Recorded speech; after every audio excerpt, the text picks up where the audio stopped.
Hi guys, it's me Navara and I'm Shopee Affiliate and of course a content creator dito sa channels, no? And don't forget to click the button na subscribe para lagi kayong updated sa ating mga upcoming new uploads dito sa YT.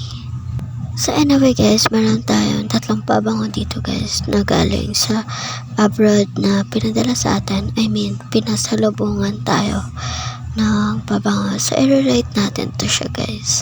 So isa-isa. So ngayon guys, yung isa natin pinakita is that yung getaway na pink. Sobrang bango niya guys. 10 out of 10 siya sa akin. Kasi talagang pang amoy mayaman. Babaeng babae talaga ka dyan pag yan yung ginamit mo. At saka may ano din siya guys, lalagyan. So ang ganda talaga guys.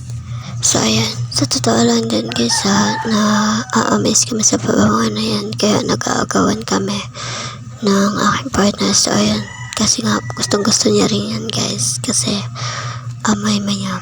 Sobrang bango niya talaga yung getaway. So ayan. And ito naman guys is like water perfume. Hindi ko nagustuhan yung pabango niya. So hindi siya matapang like kanina yung isang getaway. So yan, nakalagay dyan ibon. Parang ganun. So ito naman guys, i-rate natin sa 8 over 10. Mabago din naman siya sa mga may hilig na sensitive sila sa sobrang amoy. Bagay sa kanila yan.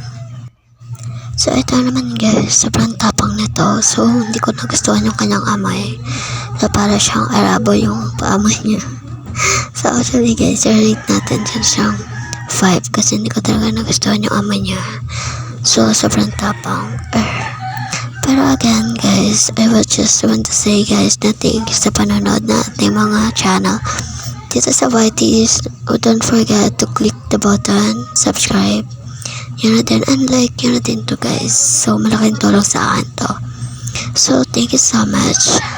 Ingat po kayo palagi. Bye. Anyway, if gusto nyo pala guys sumali sa aming community, so pwede po kayo sumali. Actually guys, kapag mag-subscribe kayo dun guys, so ayan, yun, makasali talaga kayo guys sa ating community. So may palaro kami dyan guys sa mga gusto. Doon tayo lagi nagpo-post ng mga link kasi hindi siya pwede sa mga short na mga video natin. So ayun lang, ingat.